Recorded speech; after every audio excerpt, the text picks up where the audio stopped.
Gabing-gabi na nang mapansin ni Lino ang lumang radyo sa sulok ng kanilang lumang bahay sa probinsya. Hindi niya maalala kung sino ang nag-iwan nito doon. Sa kanyang pag-uwi mula sa trabaho, bigla na lang itong nagbukas mag-isa kahit wala namang kuryente. Isang malamig na hangin ang dumaan sa silid at narinig niya ang isang mahina, parang awit na pabulong na tila nagmumula sa loob ng radyo. Sa bawat nota, parang may mga aninong gumagalaw sa gilid ng kanyang paningin, naglalakad sa dilim. Pinilit niyang patayin ang radyo ngunit hindi ito tumigil.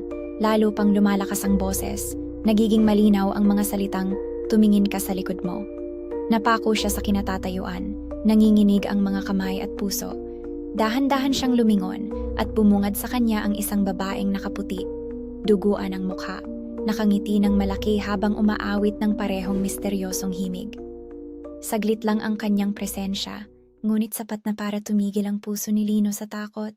Nang matagpuan siya kinabukasan, nakabukas pa rin ang radyo, patuloy na umaawit ng lumang kanta, habang ang mga mata ni Lino ay nananatiling nakatitig sa kawalan, parang may nakikita pa siyang hindi natin maunawaan.